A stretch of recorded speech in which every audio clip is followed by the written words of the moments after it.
A sound so faint it was nearly lost in the storm's fury reached his ears from the raging floodwaters of the Cascades. A tiny life clinging to a root was just seconds from being lost to the darkness. And there was Jackson Steele, a shattered Marine with no reason left to live, who plunged into the flood not to save a dog, but because he would not let another soul perish on his watch. He could not have known that the trembling puppy he pulled from that river was destined to become a war hero. He had no idea that in saving this small life he was in fact saving his own. This is where the legend of Gunner began. Before we go on, I want to know where this story is reaching you. Share your country with us in the comments below. And if you believe that every life, no matter how small, deserves a fighting chance, please subscribe, because this story will move your very soul. In the Cascade Mountains, the rain did not simply fall. It descended like a hammer. It was an unrelenting force determined to strip the bark from the pines and wash the very soil from the bones of the earth, high in the jagged peaks of Washington State. Here where the civilized world was a fading memory of gray mist and towering Douglas firs, the storm was far more than weather. It was the enemy. Jackson Iron Steele stood on the porch of his weathered little log cabin, watching the deluge. He was a man carved from the same granite as the mountains at his back. At 55 years old, he carried a stillness about him that was more powerful than the thunder rolling across the valley. His face was a map of hard-fought years, lined deeply by sun and sorrow with a graying crew cut that defied the passage of time. His eyes, the color of steel, narrowed against the wind. He wore a faded flannel that had seen better decades, and heavy work boots that were quickly caking with mud. He knew he shouldn't be outside. The radio in his truck had crackled with warnings of flash floods, of rivers cresting their banks of nature, violently reclaiming its territory. But the shutter on the west window was banging against the logs, a rhythmic wooden heartbeat that was driving him to the edge. He stepped down from the porch. Instantly, pain ignited in his left leg, a sharp, hot wire of agony that shot from his ankle to his hip. It was an old, unwelcome companion. That pain was from shrapnel, a roadside bomb in Fallujah, a souvenir from a war that ended on paper but raged on in his head. He gritted his teeth, ignoring the limp that fought to slow him, and furiously hammered the loose shutter back into place. The wind howled, tearing at his clothes, trying to shove him down into the mud. "Hold the line," he muttered to himself, the words swallowed by the gale. Once the shutter was secure, he retreated back inside, locking the heavy oak door against the storm. The cabin was warm, smelling of cedar smoke and old books. It was Spartan, clean with an obsessive precision. There were no family photos on the mantel, no mementos gathered from journeys. Instead, on a small table in the corner, sat a perfectly folded American flag, encased in a triangular wooden frame. The glass was immaculate. Next to it stood a row of amber bottles, some full, some not. Jackson walked to the table. He didn't look at the flag. Looking at it brought back the noise, the relentless thumping of chopper blades, the screaming, the smell of burning oil. Instead, he reached for a bottle of bourbon. He poured a glass, his hand perfectly steady. He didn't drink to enjoy the taste. He drank to turn down the volume on the ghosts of his past. He drank to drown the phantom echoes of battle, trying to hear only the real sound of the rain. He collapsed into his worn leather armchair. The cracked leather was a second skin molded perfectly to his form. He took a rag and started cleaning his rifle, a weapon already immaculate, always immaculate. But the motion was a comfort. Disassemble, clean, oil, reassemble. A ritual of order in a chaotic world as the storm outside grew ever more ferocious. The wind's roar intensified into a shriek, and then cutting through the cacophony like a razor's edge. He heard it, a faint, high-pitched and desperate cry. Jackson went still, his hand hovering over the rifle's bolt as he strained to listen. Wind, rain, thunder. Then again a faint yelp. Not a coyote nor a bird. It was the unmistakable cry of something very small, something terrified and fading fast. Most men would have just poured another drink. Most men would have cranked the radio, tossed a log on the fire, and dismissed it all as just the wind playing tricks on the mind. But Jackson Steele was not most men. He set down his glass, the bourbon untouched. He rose to his feet, the pain in his knee screaming in violent protest. He moved to the window, peering out into the swirling black abyss. The cry was coming from down the ridge somewhere near the creek.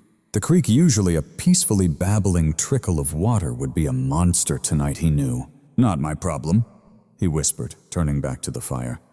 His gaze fell upon the bottle, then drifted to the folded flag in the corner. The triangle of blue and white stars seemed to stare back at him, passing a silent judgment. Semper Fidelis, always faithful. It wasn't just a motto, it was a code written deep in his DNA. It made no difference if it was a man, a child, or an animal. A cry for help demanded an answer. "Damn it," he hissed under his breath. He seized his heavy rain slicker, his flashlight, and the combat knife hanging by the door, 7 inches of carbon steel with a stacked leather handle, another relic from Zakor. He shoved the door open, and the storm struck him like a physical blow. He moved with all the speed his bad leg could manage, sliding down the slick, muddy bank toward the roar of rushing water. His flashlight's beam sliced through the downpour, revealing silver streaks of rain that fell from the sky like a shower of sharp needles. The creek had been transformed. No longer a stream, it was a churning, brown, violent force, tearing at the earth, ripping up bushes and smashing rocks together with the awful sound of cracking bones. He scanned the churning water. "Where are you?" he yelled, his voice raw. A whimper. He snapped the light to the left, near a bend where an ancient oak's roots were laid bare by the erosion. There, trapped in a gnarled tangle of those roots, half submerged in the freezing, roiling mud, was a tiny black shape. It was a puppy likely no more than a few weeks old. It clung to a slick root with tiny, desperate claws as the fast-rising water was already lapping at its chin. Its fur was caked with clay, its eyes wide and rolling in sheer terror. It was trembling so violently it made ripples in the muddy water. It looked like a German shepherd mix, maybe, or a wolf pup lost in the wrong world. But it didn't matter. It was alone. It was drowning. Jackson didn't think. The decision was made in his muscles, not in his mind. Assess the threat, assess the terrain, execute. He stepped onto the muddy bank and the ground instantly gave way. He slid 5 feet, his bad knee twisted, sending a white-hot bolt of nausea through his gut. He grunted through the pain and dug his boots in hard. He was a mere 10 feet from the pup. The water surged, a wall of brown sludge clawing against the bank, threatening to tear the earth from the very tree the dog clung to. "Hang on," Jackson roared, flattening himself in the mud, inching forward. Blinding rain fell. The cold was a paralyzing shock, seeping through his clothes and into his very soul. He reached out. His fingertips grazed the soaked fur. The pup let out a cry, a sound of pure desperation. "I've got you!" Jackson growled, spitting mud. "I've got you, soldier! Don't you dare quit on me!" He lunged forward, seizing the scruff of the puppy's neck. In that same instant, the debris dam upstream gave way. A surge of water, thick with logs and rock, slammed into the bank. The ground beneath Jackson simply dissolved. He felt himself plunging downward. Gravity and water conspired to drag him into the dark, churning maw of the creek. He was sliding into the torrent. The water seized his legs, pulling him under with the force of a freight train. He held the puppy in his left hand, clutching it high against his chest. He had one chance, 1 second before the current claimed them both, smashing them on the boulders downstream. His right hand flew to his belt. He drew his blade with a primal scream that ripped from his very throat. He drove the blade into the clay bank above his head. Thud. The steel plunged deep into the root-tangled earth. His arm yanked violently, his weight, the waters, and the puppies all hanging from that single blade. His shoulder socket screamed, tearing in protest. He hung there suspended above oblivion. The water surged over his waist, as cold as the grave. He looked up at the handle. It was holding. He looked down at the puppy. The small creature was pressed against his tactical vest, shivering violently, its nose buried deep in his neck. It was no longer crying. It knew, with an instinct as old as time, that its life was now in the hands of this large, trembling giant. Not today, Jackson wheezed through gritted teeth. Not on my watch. Summoning a strength he didn't know he possessed. A strength born from years of hauling rucksacks and carrying fallen brothers. He pulled, dragging himself up by one agonizing inch at a time. He dug his boots into the dissolving mud, finding purchase on a stone, a root, anything. He finally crested the bank. He rolled onto solid ground, wet grass clinging to his face, but he didn't stop. He crawled another 10 feet from the hungry current collapsing under the shelter of the pines. He lay there on his back, the rain washing the mud from his face.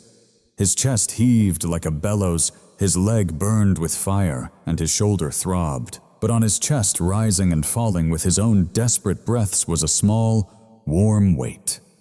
Jackson forced one eye open. The puppy lifted its head, a small mess of black fur and mud.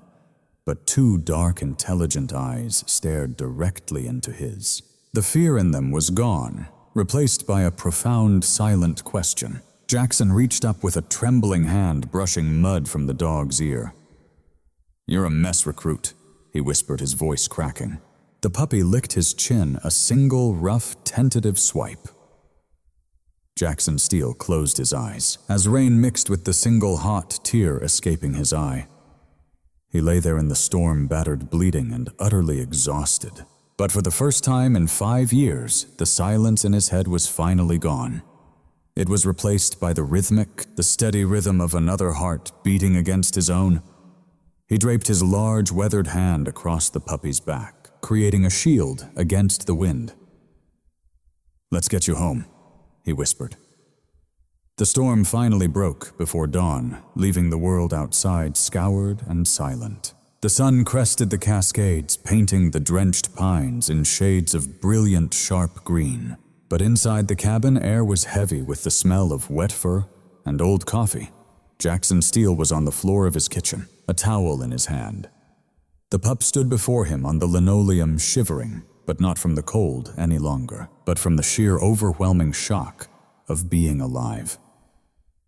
Now that the river mud was washed away, Jackson could truly see what he had pulled from that creek.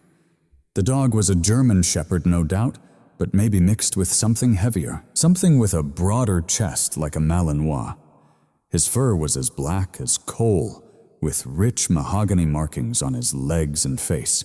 His paws were enormous, clumsy things that were a clear promise he would grow into a formidable giant. But it was his eyes that stopped Jackson's hand mid-stroke. They weren't the clouded, unfocused eyes of a normal puppy. They were amber sharp and possessed a startling intelligence. They didn't wander the room searching for toys or treats. They were locked on Jackson's face, tracking his every subtle expression. "You're a scrappy little thing, aren't you?" Jackson muttered, though there was no bite in his words. The puppy sat down. He didn't just flop. He sat his spine straight, his ears as alert as they could be at his age, just waiting. "You're gonna need a name," Jackson said. "Can't keep calling you recruit." He ran through a mental roster. Lucky no too cliché, bear too soft, shadow far too common. He looked at the dog's intense focus, the way he seemed loaded with potential, like a round in a chamber waiting for the firing pin. "Gunner," Jackson said softly. The puppy tilted his head to the side, a barely perceptible motion. "Gunner," Jackson said again, this time with conviction. "That's you. Sergeant Gunner when you're good. Private Gunner, if you chew my boots." Gunner let out a short, sharp puff of air through his nose, as if accepting his assignment. Jackson stood, his knee cracking loudly in the still room. He walked to the sink for a bowl of water, and as he moved, he heard the click, click of claws on the floor. He paused. The clicking stopped. He moved again. The clicking resumed. Gunner was positioned perfectly at his left heel, moving in flawless synchronization. Jackson looked down. "You hold formation well, kid." He placed the water bowl on the floor and Gunner drank. But even so, he paused every few seconds to look up, checking on Jackson. Jackson turned to the counter, his hand going by instinct to the bourbon bottle he'd opened the night before.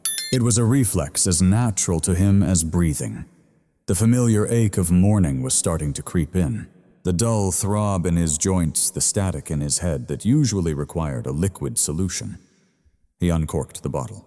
The aroma of the liquor rose up familiar and dangerously comforting. Then he felt eyes on him.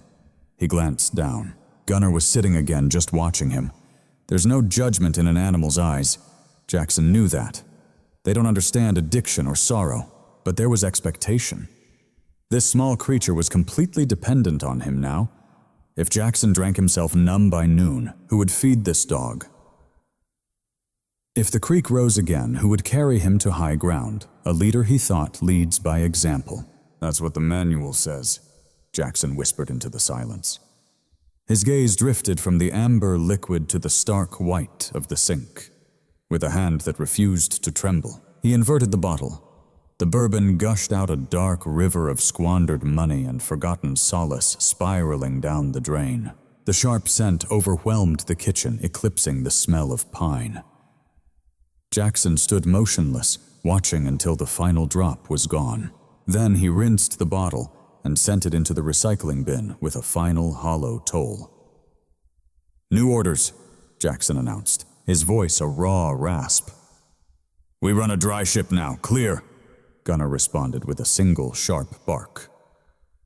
Over the next 2 weeks, the cabin transformed from a recluse's den into a training ground. Jackson had no idea how to raise a pet. He knew how to forge a soldier. He didn't purchase squeaky toys or plush beds. He acquired a heavy-duty leather collar and a long lead rope. He didn't teach sit, stay, or roll over. Gunner Sitrep Jackson would command as they stepped out onto the porch. The puppy learned instinctively that this was an order to scan the perimeter. Gunner would stand rigid, his ears swiveling like radar dishes, his nose tasting the wind, his eyes tracking for any movement in the tree line. "Gunner, hold," Jackson would order before setting the food bowl down. Most puppies would lunge whining and clawing for the kibble. Gunner would become a statue, his body quivering with the sheer force of his restraint, drool pooling in his jaw. But he refused to move a muscle until Jackson gave the release command. "Engage!" It was unnatural, Jackson knew, watching this dog recover from near drowning with a resilience that was almost unnerving. He grew with incredible speed, fueled by high-protein venison Jackson procured from a local hunter. His chest broadened, his clumsy puppy gait smoothing into the fluid, predatory stride of a warrior. But his most perplexing behavior emerged at night. Jackson had arranged old wool blankets near the fireplace, the warmest post in the drafty cabin. "Bunk down," Jackson had ordered. On the third night, Gunner circled the blankets, gave them a brief sniff, and lay down. But the second Jackson extinguished the lights and moved toward his bedroom, he heard the dog get up. When Jackson checked 5 minutes later, Gunner was gone from the fireside. He was positioned squarely across the threshold of the front door, his nose pressed to the crack at the bottom facing the darkness outside. "You're guarding the perimeter?" Jackson asked in disbelief, his flashlight beam cutting across the inky shape. Gunner lifted his head, blinking into the light, but held his post. He let out a low, determined huff, as if to say, "I have the watch, sir." "Fine," Jackson muttered, backing away. "Suit yourself?" But that night, for the first time in years, Jackson slept without the ritual of checking the window locks 3 separate times. He knew with a bone-deep certainty that defied all logic that nothing was getting through that door without first getting through Gunner. However, the deepest threats don't always come from outside. Sometimes they're already in the room. It happened 3 weeks after the storm. The night was humid, thick with the oppressive weight of an approaching low front. The very air felt heavy, like the air in the jungle or the desert moments before an attack. Jackson tossed the sheets coiling around his legs like tripwires. Then the dream seized him. He was no longer in Washington. He was back in the Humvee. The sand was everywhere, a gritty film in his teeth. The sun was a blinding glare. IED, Left side. Left side Miller was screaming his name. The explosion in the dream was silent. It was pure force. It was the world being lifted from its axis and slammed down sideways. The acrid stench of burnt rubber. The metallic taste of blood. Jackson fumbled for his rifle, but his hands were gone. No, his hands were there, but they were slick with oil, useless. He couldn't get a grip. "Man down! We need a medic!" Shadows writhed in the smoke. They were closing in. He couldn't feel his legs. He was trapped in the mangled, burning steel. No. Jackson's scream tore through the real world as he thrashed against the mattress. "Get back! Get back!" His body convulsed violently, his heart hammering his ribs like a trapped bird, each beat a spike of pain. He was hyperventilating, choking on air that felt thick as smoke. He was drowning again, not in water, but in sheer terror. The door to his bedroom flew open. Jackson heard nothing. His mind was still in Fallujah. He threw an arm out, sending the bedside lamp crashing to the floor. Then a weight landed on him. It wasn't an assault. It was heavy, solid, and warm. Gunnar had leaped onto the bed. The dog made no sound. A bark could be mistaken for aggression by a mind lost in the chaos of battle. Instead, Gunnar did something born of pure instinct. He crawled up Jackson's heaving chest, placing his heavy paws on Jackson's shoulders, pinning him not with violence, but with a powerful grounding force. He laid his entire body weight along Jackson's torso. Jackson gasped as the pressure forced the air from his lungs, breaking the terrifying rhythm of his panic. His eyes snapped open, wild and unseeing, staring into the pitch-black room. He felt something rough and wet on his cheek. Gunnar was licking him. Long, steady, rhythmic strokes from jaw to temple, over and over. It wasn't a playful gesture. It was a desperate, determined mission to wash away the distress. Gunnar whimpered a low, vibrating sound deep in his throat that resonated in Jackson's own chest. Asterisk. I am here. You are here. We are safe. The reality of the rough tongue broke through the phantom grit of the desert. The scent of his dog replaced the ghost of burning diesel. The weight on his chest was an anchor to the present, keeping him from being swept away by the nightmare. Jackson's hand shot up his fingers, digging into the dog's fur. He held on knuckles white. "Gunnar," he choked out. "Gunnar?" The dog stopped licking but did not move. He rested his heavy head on Jackson's neck, right over the pulse that was slowly beginning to steady. Jackson lay in the dark, sweat cooling on his skin, his breath coming in ragged waves, tears he hadn't realized he was crying, tracking hot paths toward his ears. He wasn't in the desert. He was home. He was alive. For 10 minutes, neither of them moved. The haunted soldier and the young warrior. Finally, Jackson released a long, shuddering breath. He patted Gunnar's flank weakly. "Stand down, Gunnar," he whispered. "Pretty. Target neutralized." Gunnar lifted his head, gave Jackson's nose one last lick for good measure, and then slid off his chest. But he didn't leave. He circled once and curled up against the curve of Jackson's bad leg, resting his chin on Jackson's ankle. Jackson stared at the ceiling, the familiar shame of the breakdown trying to creep in. The embarrassment of a grown man, a Marine waking the house with his screams, but the steady warmth against his leg held it at bay. He wasn't alone in the foxhole anymore. "Good boy," Jackson whispered into the darkness. "Good boy." 2 years had passed since the storm, and the puppy that had once fit in his palm was now the warrior standing guard. In his place now stood a creature of awe-inspiring power. Gunnar had become a magnificent specimen of his breed, weighing a solid 110 pounds. He towered over the average German shepherd, his chest a powerful barrel, his coat a deep midnight black that bled into rich, burnished mahogany on his paws and muzzle. He didn't just walk, he prowled. His movements were impossibly fluid, a silent glide across the pine-strewn forest floor. When motionless, he was a statue sculpted from pure obsidian and unyielding resolve. It was deep into October. The air had sharpened to a crisp, carrying the scent of wood smoke and fallen leaves. The maples blazed a fiery red against the deep evergreen canvas of the mountains. Jackson eased his weathered pickup into the gravel lot of the town's general store. With a familiar, sputtering cough, the engine fell silent. "Stay," Jackson commanded in a low voice. From the passenger seat, Gunnar went rigid. He sat bolt upright, his head swiveling as he methodically scanned the parking lot. A rusty sedan, a woman packing groceries, a lone cat by the dumpster. Only after deeming the perimeter secure did his posture ease, but just slightly. His gaze, however, remained locked on the door Jackson would soon emerge from.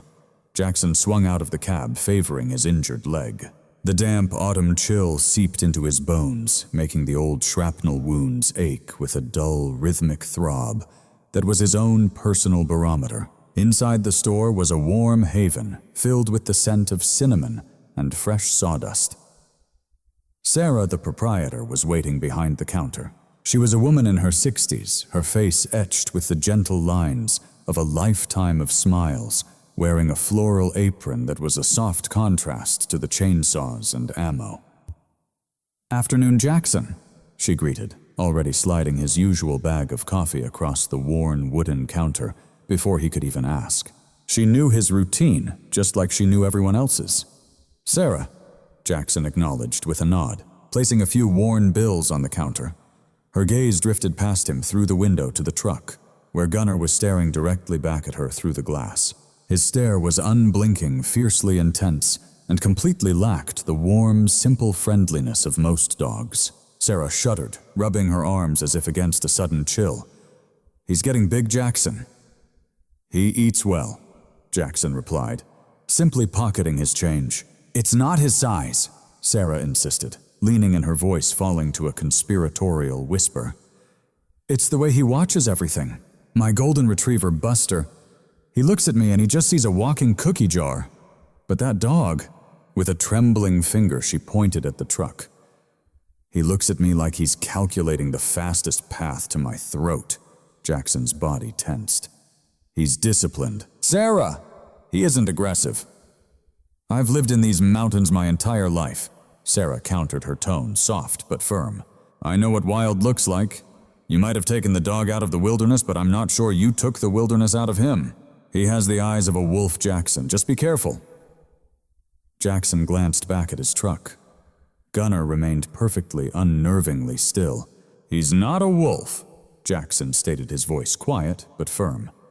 "And he's not a pet. He is a Marine, and he is my bodyguard." He tipped his cap and strode out. He knew Sarah meant well, but she couldn't understand. They wanted a dog that simply chased frisbees. Gunnar served a higher purpose. He wasn't bred for games. He was there to stand watch over the darkness so that Jackson no longer had to. Later that afternoon, the sky bled into a bruised purple as the sun finally surrendered behind the ridge. Jackson chose the upper trail behind his cabin to inspect the fence line before winter's arrival. They fell into their familiar formation. Gunnar took point, 10 paces ahead, moving in a tactical zigzag, his nose low to the ground, reading the wind. Jackson followed. His rifle was slung over his shoulder, not for the hunt, but for defense. This was bear country. The forest was normally alive at this hour. Squirrels arguing jays, screeching deer moving through the undergrowth. But today, the silence was oppressive. It wasn't the sacred quiet of an empty cathedral. It was the held-breath hush of a room where tragedy was about to strike. Jackson stopped. The hair on the back of his neck rose, that old battle-honed instinct. A sixth sense forged in the crucible of war suddenly blared a warning. "Gunnar," he breathed. "Sit rep." 10 yards ahead, Gunnar halted. He didn't turn to face Jackson. His gaze was fixed up the slope on a dense cluster of rocks shrouded by ancient hemlocks. The dog's posture transformed in an instant. The fluid lope disappeared. His entire body went taut, a coiled spring of pure tension. His hackles, the fur down his back, bristled into a sharp, jagged crest. His tail, usually hanging loose, curled slightly, becoming stiff as a cable. He didn't bark. A bark would betray their position. A bark is for a warning. This was past that stage. Gunnar let loose a sound that was barely a whisper of air, a low, vibrating growl that felt like it rose from the very earth beneath them. Target locked. Jackson slowly, deliberately unslung his rifle. His eyes swept the trees, finding only a maze of shadows and stark gray trunks. "What do you see, boy?" Jackson whispered, his thumb flicking the safety off. The wind changed direction and the scent hit him, a rank, musky odor of damp fur and decay. From a branch on a massive hemlock 20 feet above and behind Jackson, a piece of the darkness peeled itself away. It was the ghost of the mountains, a cougar, a massive, tawny male, easily 150 pounds of coiled death.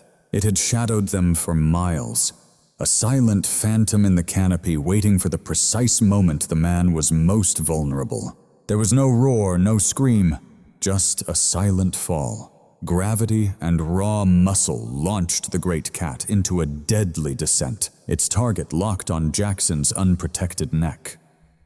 Jackson heard the rush of air, the sound of a heavy weight cutting through the silence. He spun, bringing the rifle up, but time had run out. 57 years old, a bad leg. He was a dead man, and he knew it.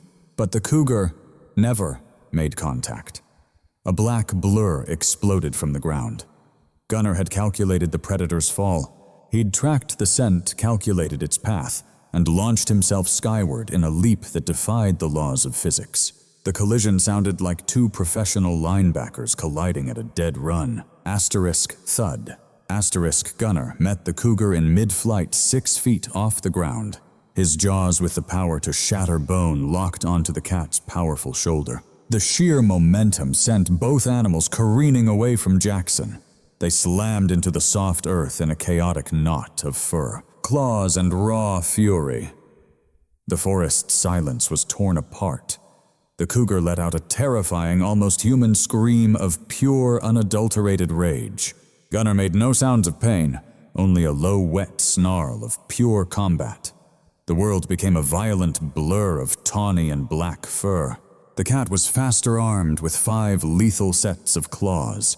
It tore viciously at Gunnar's flanks, trying to tear him open. Gunnar, outweighed but battling with the heart of a lion, held his grip. He shook his head savagely, ripping into the cat's muscle, staying pressed tight against the predator to neutralize the threat of those lethal hind legs. "Gunnar, no!" Jackson roared, helpless. He couldn't take the shot. They were a tumbling, violent blur. If he fired, he might strike the dog. Jackson let the rifle fall, drawing his massive combat knife. He charged forward, roaring, making his presence a threat, trying to break the predator's will. The mountain lion, its surprise attack shattered, now faced a man who fought without fear, and it made a cold, swift decision. The reward was no longer worth the risk. With a brutal thrust of its hind legs, it flung Gunnar aside. The dog slammed against a pine with a soul-crushing impact, but was on his feet in a heartbeat, fangs bared, poised for the second round. But the cat had already disengaged, its snarled ears slicked back, its eyes a blaze of yellow fury before it wheeled and leaped up the rock wall, melting into the darkness as if it were never there. Gunnar lunged to give chase. "Gunnar, no!" Jackson yelled, his voice shattering with raw panic. "Stand down, that's an order." Gunnar froze. He held his ground at the foot of the cliff, his great chest heaving, crimson dripping from his jaw. He stared into the shadows where the cat had vanished, challenging it to return.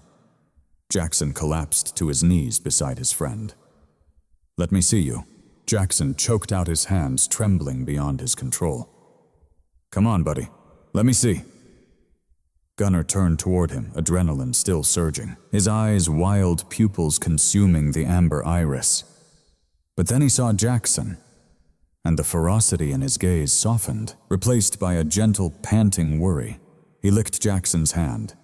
Jackson ran his hands over him. The blood was everywhere. "Oh my God," Jackson breathed. The lion's claws had carved deep into Gunnar's left shoulder and neck. 3 parallel wounds, terrifyingly deep, bled dark against his black coat. The flesh was torn wide open. If Gunnar had been a fraction of a second slower, those claws would have found his throat. Yet Gunnar made no sound. He stood his ground, planting his weight on the injured leg and leaning his trust into Jackson, a silent report. "I'm still in the fight." "You magnificent fool," Jackson sobbed, ripping his own flannel shirt from his back. He was numb to the cold. He tore the cloth and pressed it firmly against the wounds. "You beautiful crazy fool." Gunnar flinched almost imperceptibly as Jackson applied pressure, but then he gently licked away the tears that fell on his snout. Jackson knotted the makeshift bandage, his work desperate and tight. His hands, which could hold a rifle with machine-like steadiness, were now shaking violently. This wasn't the aftermath of combat. He'd been in firefights. He'd taken enemy fire.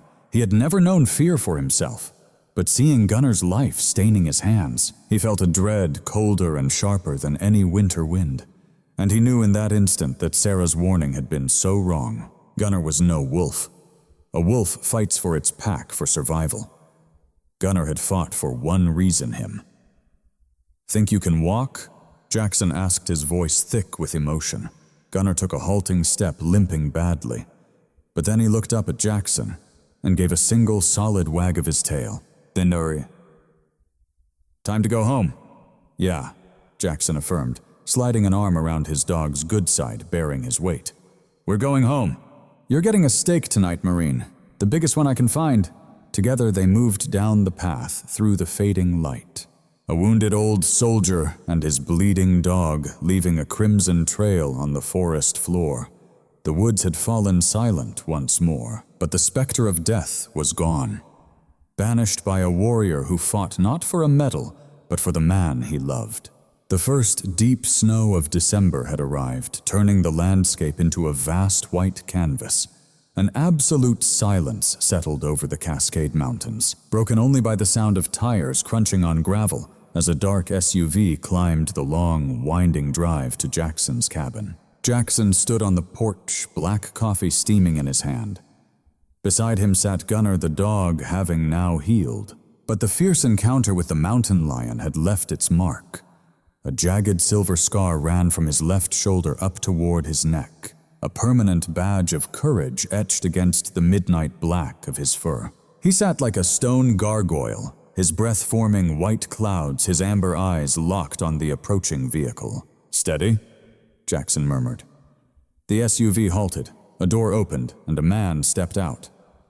Major David Miller looked just as Jackson remembered him, perhaps with a few more touches of gray in his high and tight haircut, but still carrying himself with the coiled readiness of a man who spent 30 years training dogs to pursue men. He wore a pristine tactical jacket and sunglasses despite the overcast sky. Miller's eyes didn't settle on the mountains, or the cabin. His gaze landed directly on the dog. Gunnar didn't growl. He didn't bark. He simply rose to his feet, his muscles rippling under his winter coat, placing himself squarely between the stranger and Jackson. His head lowered a fraction, his ears pinned back a fraction. It was a subtle shift unseen by a civilian, but to an expert it was a loaded weapon. "At ease, Gunnar," Jackson said softly. Gunnar relaxed his stance by a millimeter, but his eyes never left Miller's throat. "Jackson," Miller stated, walking up the steps, his boots thudding on the wood. "You look like hell." "Good to see you." "Oh, too." "David," Jackson replied, extending a hand. Miller shook it, but his gaze remained locked on the German shepherd. He stepped closer, invading Jackson's personal space. Gunnar let out a deep, vibrating hum, a sound like a high-tension wire in the wind. "That's a serious animal you have there," Miller said, finally stepping back. "Heard rumors at the VA you'd adopted a stray. I expected some mutt, not this." "He found me," Jackson said. "Come inside." "It's freezing." Inside the cabin, a fire roared. Miller walked around, taking in the simple life Jackson had built for himself. He paused at the folded flag on the table, gave a curt nod of respect, then turned his attention back to Gunnar, who had taken his sentinel post by the door. "What happened to his shoulder?" Miller asked, pointing to the scar. "Cougar," Jackson said, pouring Miller a coffee. "About 6 weeks ago. The cat dropped on me from a hemlock." "Gunnar took the hit," Miller paused, cup halfway to his lips. He looked at the dog with a new and different expression. Calculation. He intercepted a flying predator without a command. He reacted, Jackson said with pride. He saved my life. Miller set the cup down. He walked over to Gunnar, moving with purpose. Gunnar watched him, his gaze unblinking. Miller knelt not too close, just enough to be on the dog's level. Look at that head structure, Miller muttered, more to himself than to Jackson. Look at the depth of the chest, the focus. Jackson, where did this dog come from? A creekbed flood washed him down. Miller shook his head. Nature doesn't make them like this by accident. That's a working line, a warrior line. And that scar that isn't a defect. That's a resume. Miller stood and turned toward his old friend. His face was now serious. The casual reunion atmosphere gone. You know, I run the regional canine assessment program now, Miller said. We look for dogs with high drive, dogs that can switch from calm to combat in a heartbeat. It's truly rare. He's one in a million. He's retired. David Jackson insisted, already seeing Miller's angle. He's a pet now, sleeping by the fire. He's no pet. Miller countered, his tone cutting. He's a loaded gun on your floor. And if you've forgotten how to work the safety, someone is bound to get hurt. It could be you. I handle him perfectly fine. But can you really? Miller shot back? He fought a mountain lion. That's pure instinct. But is he under your control? If he commits, can you pull him back? Or is he just a monster on a leash? A surge of anger coursed through Jackson. Go on, test him. Miller's smile was a thin, cruel line. I was hoping you would say that. Miller strode to his SUV and returned not with some dog toy, but with a heavy, thick leather bomber jacket in his hands. The old-school kind lined with sheepskin, durable enough to deflect a blade. Let's take this outside, Miller announced. The snow was coming down heavier, turning the yard into a stark white arena. Miller wound the dense jacket tightly around his left arm, cinching it tight. He positioned himself about 20 yards from Jackson and Gunnar. I'm going to provoke him, Miller shouted over, his breath fogging in the frigid air. I need to see his breaking point. Jackson glanced down at Gunnar. You ready for this, soldier? Gunnar met his gaze, his tail giving one deliberate wag. He felt the atmosphere change. This wasn't playtime. This was duty. Miller started yelling. He swung the leather-bound arm, wildly stamping his feet in the snow. He let out guttural, menacing sounds, imitating a true aggressor. And in that instant, Gunnar transformed. The change was absolutely chilling to witness. The family pet was gone. In its place stood a warrior. He lowered into a crouch, his body slung low belly, grazing the snow. A deep, concussive bark exploded from his chest, a sound engineered to freeze a man's soul in its tracks. He surged against the unseen leash of Jackson's command, desperate to engage, yet his paws remained planted. Hold, Jackson ordered. Gunnar held his ground, his entire body thrumming with contained power. His lips curled back, revealing brilliant white fangs against black gums. Flecks of saliva shot from his jaws. He needed to neutralize the threat. Every ounce of his being, every instinct was screaming, engage. But the order was to hold. Miller escalated things. He drew a baton from his belt, a heavy training stick, and smacked it hard against his own leg. A sharp crack echoed. Is that everything you've got? Miller jeered, taking a step forward. Gunnar's growl intensified, a relentless sound like a buzzsaw. He locked eyes with Jackson, his gaze a desperate plea. Asterisk, let me do my job. Let me protect you. Steady, Jackson whispered back. And then Miller charged. Not at the dog, but straight at Jackson. With a primal yell, Miller bolted across the snow, the baton held high, feigning a direct blow to Jackson's head. Get him, Jackson roared. The instant the threat shifted to him, the hold command was void. The rules of engagement had changed. Gunnar didn't just run.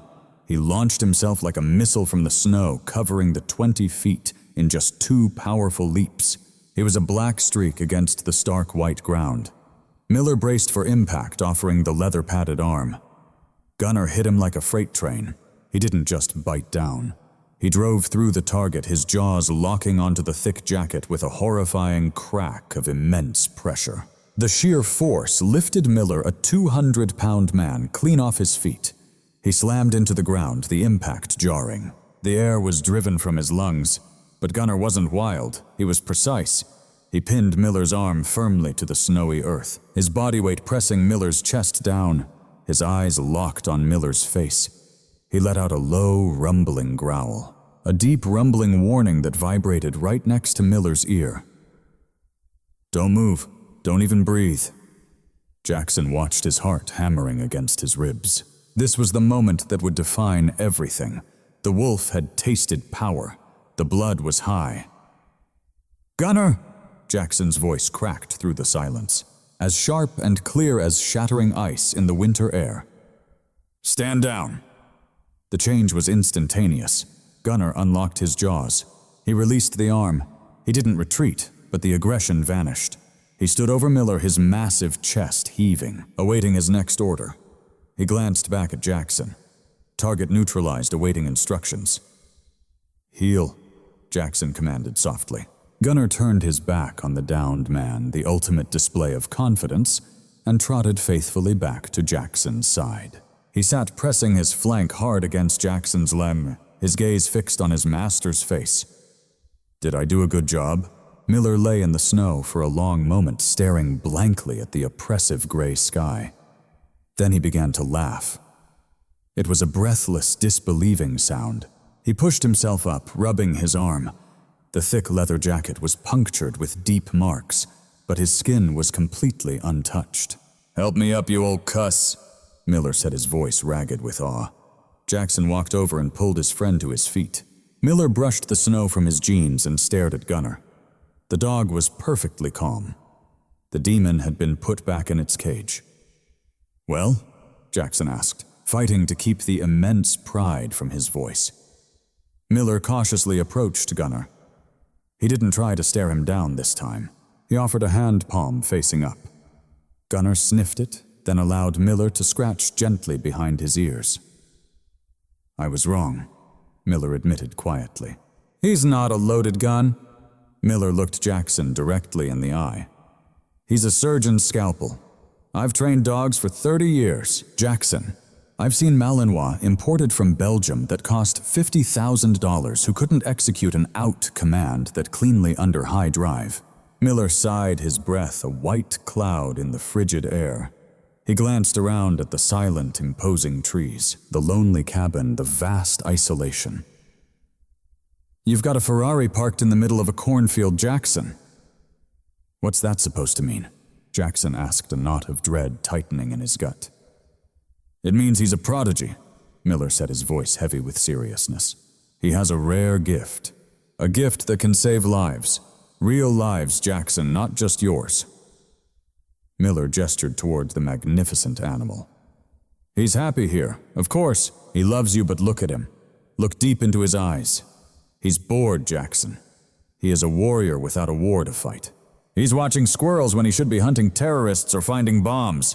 Jackson looked down at Gunnar, who leaned against him, warm and solid. "He's my family," Jackson said, but the conviction in his voice felt fragile, thinner than before. "I know," Miller said gently. "And that's exactly why you have to think about what's best for him, not what feels best for you." Miller didn't stay for dinner. He climbed back into his SUV, leaving Jackson standing alone in the snow-dusted driveway. As the red taillights vanished into the twilight, Jackson looked down at Gunnar. The dog looked back, his tail giving a slow, steady wag, his amber eyes filled with an absolute, unwavering trust. Jackson placed a hand on the dog's heavily scarred shoulder. The animal's profound warmth seeped into his cold palm. "You're too good for me, aren't you, boy?" Jackson whispered. The wind howled through the pines, carrying the echo of Miller's words, which settled like a cold, heavy stone in the pit of Jackson's stomach. For the first time since the day of the blizzard, Jackson felt that old familiar ache of true loneliness. Not because he was by himself, but because he knew deep in his soul that holding on to this creature might be the most selfish thing he'd ever done. In the Cascades, winter wasn't just a season. It was an assault. Weeks had passed since Major Miller's visit, and snowdrifts climbed the cabin walls, shrinking their world to a suffocating passage of white and gray.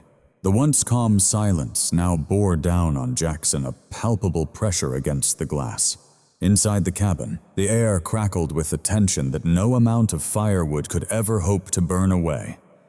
Jackson sat in his armchair. A book lay open on his lap, but his gaze was fixed upon Gunnar. The dog was pacing. That sharp click, click, click. From the hearth to the door, a turn of military exactness and then back again. He patrolled for hours. This wasn't the aimless shuffle of a bored animal. It was the prowl of a predator in a cage. The rhythmic, compulsive march of a creature built for endless horizons, now confined to a 12-by-12 room. Every muscle in Gunnar's frame was a tightly wound spring. His sleek coat seemed to bristling with an unseen energy.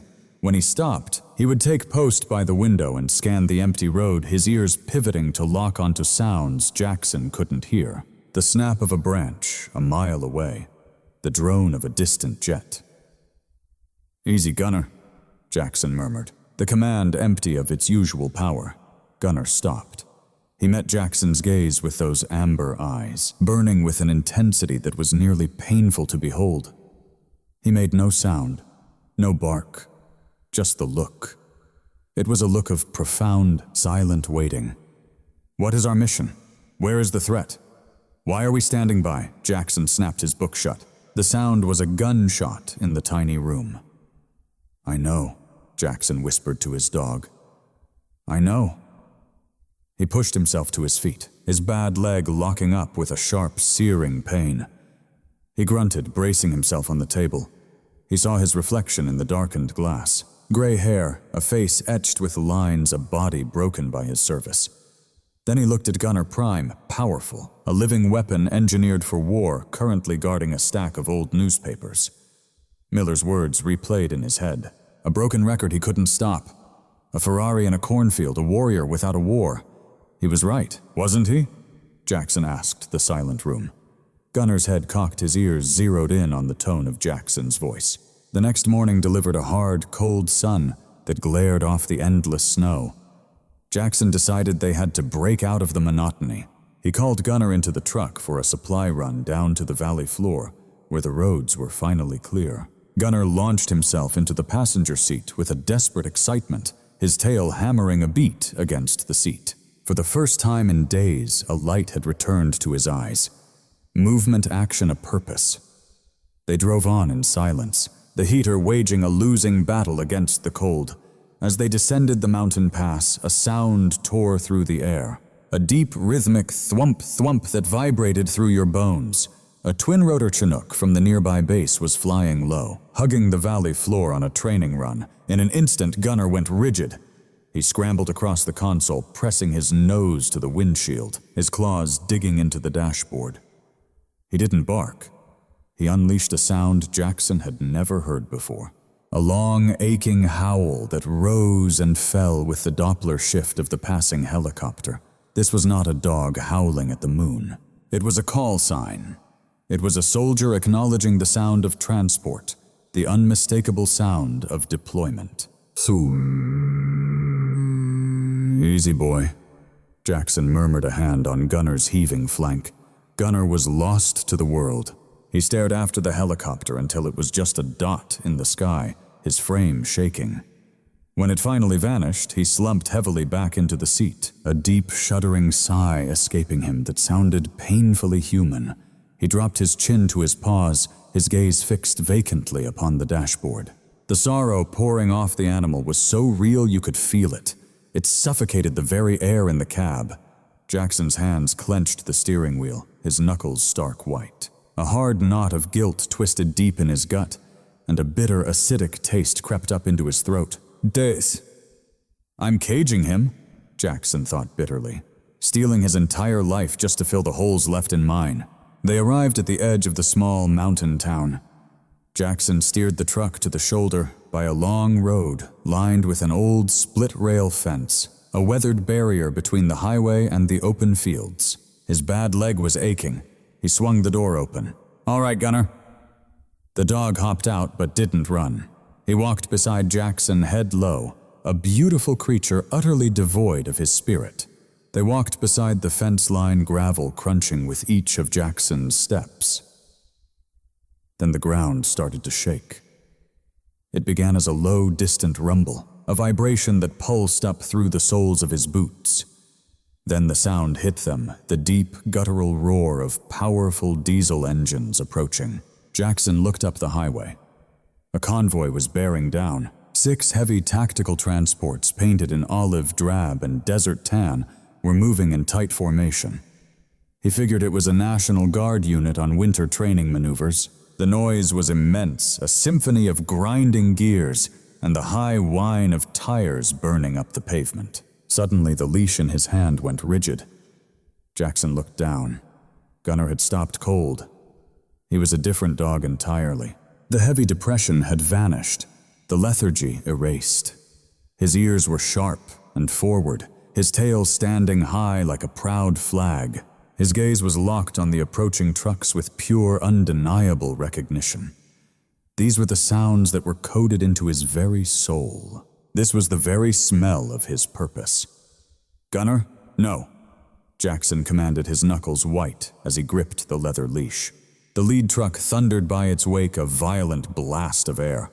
Gunnar exploded forward. It wasn't a test or a game. This was his one chance at freedom. The force of Gunnar's lunge caught him totally off guard. His boot found a patch of ice, and his bad knee buckled instantly. He went down hard, the sharp gravel digging into him. The leash was torn from his gloved hand. "Gunnar!" Jackson cried out from the ground. The dog never looked back. He didn't even hesitate. He cleared the ditch in a single fluid bound. He hit the ancient wooden fence with his shoulder, and the rotten rail exploded like it was made of balsa wood, shattering the one barrier between the quiet life and the call of his past. He was on the pavement now. He ran. My God, how that dog ran. He sprinted beside his convoy, his powerful black legs just a blur against the bleak asphalt. This was no farm dog chasing tires. He ran parallel with the lead truck, perfectly matching its pace, his eyes fixed on the cab. And then he began to bark deep, authoritative barks. He was shouting, "Wait, please wait for me, I am here, I am ready." Jackson scrambled back up, ignoring the fire that flared in his hip. He limped desperately toward the road, waving his arms wildly. "Gunnar, return." But the wind and noise of the convoy stole his voice. For a quarter of a mile, Gunnar ran. He pushed his body past its limits, tongue lolling, his eyes locked on the soldiers inside those trucks. All he wanted was for them to stop, for a door to swing open, for the chance to leap inside and go wherever they were headed, to do whatever needed to be done. But the trucks roared on, never stopping. Their drivers likely never even glimpsed the dark blur of the dog in their blind spot. Or if they did, they couldn't just stop a whole convoy for a stray. The last truck thundered past, spewing a cloud of dirty snow and exhaust. Gunnar pushed on for another 100 yards, his heart set on the fading taillights. But flesh and bone could never outpace the machine. His run slowed to a trot, and then he stopped, standing frozen in the middle of the empty road, his chest rising and falling, watching the trucks disappear. The silence that rushed back in felt deafening, a cold and hollow void. Gunnar stood frozen for a long moment. Then slowly his head lowered, his tail curling tight between his legs. The warrior's posture crumbled into the heartbreaking shape of an abandoned animal. Jackson reached him a few minutes later, out of breath and limping badly. He was prepared for a frantic, confused Gunnar. But when the dog turned and met his gaze, Jackson froze in his tracks. The amber eyes held no defiance. They held no trace of anger. There was only pure heartbreak. A look of crushing disappointment, a silent plea that screamed, "Why did they leave me? Why am I still here?" Gunnar slowly walked to Jackson, pressing his forehead firmly against the man's thigh. It seemed a gesture of comfort, but it felt more like an apology. "I'm sorry I ran. I just had to try." Overcome, Jackson fell to his knees.